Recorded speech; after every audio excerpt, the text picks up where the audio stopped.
What's up, vapors? Thanks for checking out Daily Vape TV. My name is Nick, and today we're going to be taking a look at the CoilArt Mage GTA. So this is the new CoilArt Mage GTA. After their very successful Mage RTA, they decided to come out with something new and interesting, and that is exactly how I would describe this tank.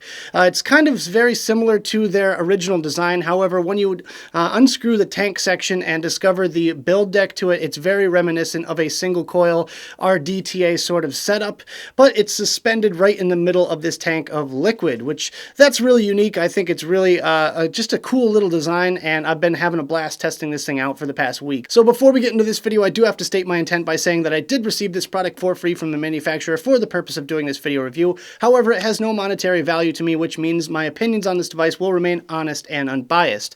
With that being said, I would like to give a huge shout out and thank you to the people over at CoilArt. They're the ones that sent this thing to me for the purpose of doing this video, so thank you guys so very much. I really do appreciate it. So since I started testing this device, I was really curious as to why they would switch up the design so much following the Mage RTA, which was very successful. Now, I was just kind of looking at it the other day, and I was thinking to myself, well, since the RDTAs have the coils sitting at the top, and they tend to have a little bit better flavor, maybe that's what they were going with this one here, because with this device, the coil build deck sits right in the middle of the tank. So you get the convenience of something like an RTA, and you get the build deck style of an RDTA. So those two kind of elements just come together to form the Mage GTA. So these are available on CoilArt's website if you want to go pick one up for yourself. The stainless steel version is going to set you back $38.99, and the black version like I have here is going to cost you $40.99. So of course I'll have links in the description if you want to purchase one for yourself.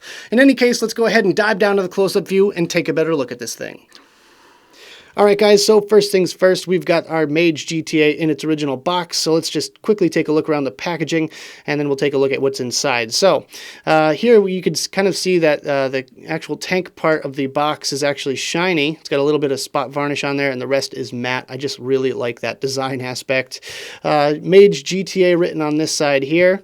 On the opposite side, you have 24 millimeters and 3.5 milliliters, which is, of course, the diameter and the tank capacity. On the bottom, they have their social media links. Make sure you check them out on Twitter, Facebook, Instagram, all that good stuff. And on the top, you have your color indicator. Now, I've only seen the stainless steel and the black version listed on their website. They have a picture of the gold one, but the rest I have no clue about. There's apparently going to be a red, white, and a blue one as well, so that's pretty cool. Really would like to see some colors of this thing come out in the very near future. So let's just go ahead and pop that off. So let's take a look at what's inside now. We've got the Mage GTA, of course. We'll be looking at that in detail in just 1 second here, so we'll put it aside. We've got a little baggie of spare parts. You've got 2 sets of O-rings for the tank section and a little black one as well for the top cap section. We'll show you that in a second here. And it also comes with 2 sets of spare screws. Now, I've only got one in this little baggie here because I've already had to change out my screws, and I stripped a set in the week that I've owned this thing. But in any case, they give you a couple sets of spares, which is kind of a nice touch. Here you can see the extra Pyrex glass as well as a little tank band. That's a nice touch. I'm glad they threw one of those in. Protect your tank. Put that aside, and it's got a little tiny screwdriver. And this is slightly better than the traditional little blue screwdriver that you normally get with tanks and stuff like that from China. This is a little bit larger. I can definitely see myself carrying one of these things around and using it if I don't have my normal tool kit on me. And last but not least, it's got this little thing in here, CoilArt. I don't think that's a sticker. It doesn't feel like a sticker. It kind of feels cardboardy. Wish it was a sticker. But it's got basically a list of parts. All this stuff could be found easily on their website, so I really don't see the value in having this in the box. I personally would have liked to see a sticker in the box there, but in any case, let's go ahead and take a close-up look at this tank. Alright, so as we normally do, let's just take a look from top to bottom and show you guys some of the specs as well. So first things first, we've got our top cap section here. This is a nice Delrin top cap, and it's got a decent bore on it.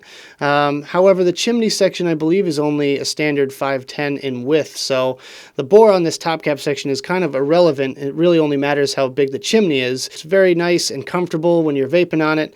Really, no complaints in that department whatsoever. So putting that aside, we've got our little fill section here. This is the 2 little slots there where you can fill it. And there's also the O-ring there that you saw in the spare parts bag. That is what that is for. So be on the lookout for this little black O-ring when you go to clean this thing or fill it or anything like that. There's a little tiny O-ring in there which can easily be lost. So word of advice for you, if you do own one of these things, make sure you keep an eye out for that O-ring. Make sure you don't lose it. The tank itself is made out of 304 grade stainless steel, which I believe is food grade. It's you know, a decent stainless steel. It's not quite surgical grade 316 or anything like that, but it's not the worst I've ever seen in the world. And the tank is made out of Pyrex, so it's Pyrex glass, very high quality, very sturdy. It's definitely going to take a little bit of abuse. Taking the middle section off, you can see the CoilArt logo etched onto there. Really nice touch. I love their logo. It's very cool. Taking the tank section off, and there we can see the 24 karat gold plated build deck. Now that is very cool. Super classy, looks nice, looks good on Instagram and stuff like that. And it doesn't seem too cheap. As far as, you know, the China quality gold plating goes, it definitely seems a bit better than I've seen in the past. The screws on these are Phillips head. I really kind of wish they would have used maybe flat heads or Allen key or something like that, because the Phillips heads just seem super weak. I stripped one in a week and I'm really disappointed with the screw heads on this, but otherwise it's a very easy build. You just kind of back out your screws, you drop your coil in, you tighten everything down, make sure it's firing up evenly, and then you wick it. You can see where the wicking goes right there. You just kind of tuck your wicks in, trim them off at the base, and you're good to go. Obviously, I'll be doing a few more build tutorials on this device. Just, you know, drop comments and let me know what you guys want to see me build on this thing, because it could be a lot of fun. Not sure if they use peak insulators on this device. You can kind of see it peeking out there. Get it? But yeah, I'm not sure if they actually use peak insulators. It looks like peak insulators, but they just don't list it on their website. So we've got a nice big air chamber right at the bottom here. It looks about probably 4.5 millimeters in diameter. It's pretty large. And it's very, very effective. So you get plenty of airflow with this tank here. This part obviously threads right onto the chimney section. I believe it can be removed via the gold-plated 510. It does have little marks there that you can take out this 510 pin, which does also protrude ever so slightly. Let's give you guys a shot of that. Hopefully you guys can see that it protrudes ever so slightly. I definitely think it is hybrid safe. Here you can see the airflow section. Hopefully you guys can see a little bit of that. It's very, very reminiscent of the Cledo.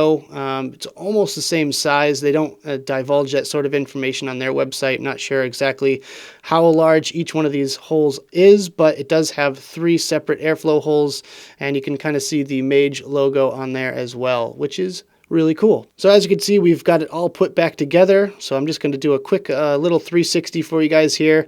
We'll go back to the main screen, have a quick vape on this thing, and we'll talk about it some more.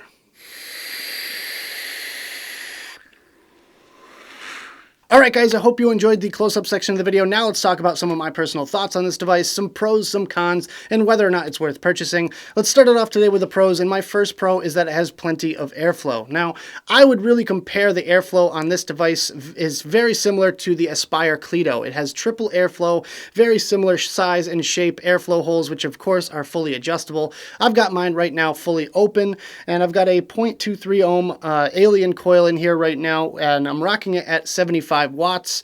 So it's very comfortable for me. I get plenty of airflow out of it, and it's just like right in the middle. It's not too much airflow where you get that full lung feeling way too quickly. It's not, you know, not enough airflow where I feel like it's being really restricted or anything like that. It's just right in the middle there. It's perfect for me, and that's right where I like my airflow to be. It's very, very similar to the Cledo. I really love the Cledo airflow, so I really love this one as well. Moving on to my second pro, it's super easy to build. Now, as you saw probably in my Fresh Build Friday video, I just did a pre-made coil on there, but literally the build takes less than 2 minutes. You just tune up your coil a little bit, and you're good to go. The wicking is actually going to be the most challenging part, but even that, you kind of just tuck your wicks in, and give them a little trim, and it's pretty much set. So this thing is a dream to build on. It's a single coil, so you don't have to mess around with a bunch of coils or anything like that, unless you really want to challenge yourself. If you guys want to see me do a dual coil on this thing, just drop a comment in the box below. But in any case, it's a super simple, easy build, and it's very effective as well. My third pro is that it has a very comfortable Delrin mouthpiece. As you guys probably know by now, if you've watched any of my other reviews, that I don't like metal mouthpieces, and that's one thing that I really give CoilArt a lot of credit for, is putting these Delrin mouthpieces on these tanks. They don't heat up, they're extremely comfortable, they don't collect lip crud or anything like that. So this mouthpiece is one of the best that I've ever tried on a tank. So lots of credit to you, CoilArt. Thank you so much for doing that, because this mouthpiece right here is perfect for me. My fourth pro is that it's inexpensive. It's only about 40 bucks, so it's definitely, pocket friendly as far as that's concerned. I could definitely see myself shelling out 40 bucks if I ever lost or broke one of these things. And yeah, I think it's a decent little tank for the price. It's right in the middle of the price range. It's not too cheap where I feel like it's going to break, or, I feel like it's very cheaply made or anything like that. And it's not too expensive where then you end up worrying about the thing and you have to baby the hell out of it. But yeah, it's definitely right in the middle as far as price range is concerned as well. So definitely like that. And my final pro is that it has really good build quality. The build quality is excellent on this thing. They use very good materials. I really trust what they build these things out of. This uses the stainless steel, the Pyrex glass, the 24 karat gold plating, just everything about it really is top notch. So I give CoilArt, again, a lot of credit for using very good quality materials. Yeah, I mean, keeping their price range down while still using at least good quality materials is definitely a pro in my book. So that does it for the pros. Let's move on to some cons.